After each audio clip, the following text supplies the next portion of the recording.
AP వ్యాప్తంగా సంచలనం సృష్టించిన మదనపల్లె సబ్ కలెక్టర్ కార్యాలయంలో ఫైళ్ల దహనం కేసులో మాజీ మంత్రి పెద్దిరెడ్డి రామచంద్రారెడ్డి ముఖ్య అనుచరుడు మాధవరెడ్డిని గురువారం సాయంత్రం సిఐడి పోలీసులు అరెస్టు చేశారు.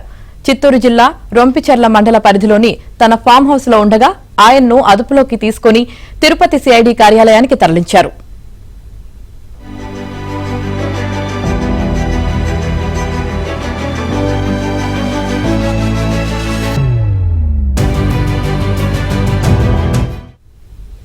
గత ఏడాది జూలై 21వ తేదీ రాత్రి అన్నమయ్య జిల్లా మదనపల్లె సబ్ కలెక్టర్ కార్యాలయంలో కీలక ఫైళ్లు కాలిపోయాయి. వైసీపీ హయాంలో సబ్ కలెక్టర్ కార్యాలయ పరిధిలో పెద్దిరెడ్డి ఆయన అనుచరులు అనేక భూ అక్రమాలకు పాల్పడ్డారని, ప్రభుత్వం మారాక ఈ అక్రమాలు వెలుగులోకి రాకుండా చేసేందుకు ఫైళ్లను దహనం చేశారని ఆరోపణలు వెల్లువెత్తాయి.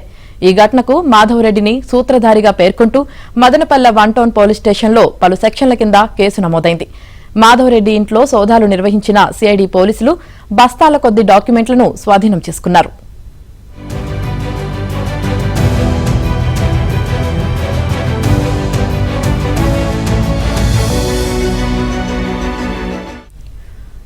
తర్వాత మాధవరెడ్డి పోలీసులకు చిక్కకుండా అజ్ఞాతంలోకి వెళ్లిపోయారు. కొంతకాలం తర్వాత హైకోర్టులో ముందస్తు బెయిల్ పొందారు. 9 నెలలుగా ముందస్తు బెయిల్పై ఉన్నారు. ఆ బెయిల్ను దర్యాప్తు బృందం తాజాగా రద్దు చేయించింది. Tirupati CID DSP Kondaiah Naidu, CI Chandrasekhar ఆధ్వర్యంలో పోలీసులు ఎవరూ ఊహించని విధంగా రొంపిచెర్లలోని ఫామ్ హౌస్ లో గురువారం సాయంత్రం మాధవరెడ్డిని అదుపులోకి తీసుకున్నారు. కీలక డాక్యుమెంట్లు స్వాధీనం చేసుకున్నట్లు సమాచారం.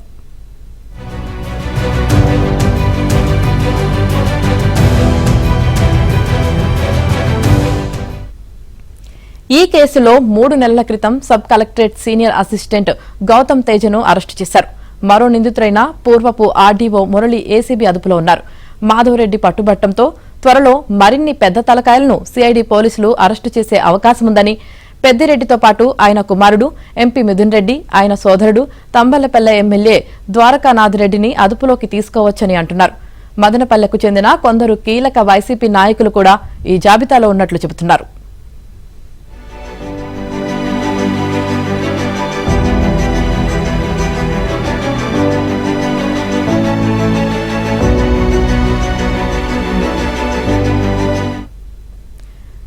చిత్తూరు జిల్లా పులిచెర్ల మండలం వంకమద్దికి చెందిన మాధవరెడ్డి వ్యవసాయం చేసుకునేవారు.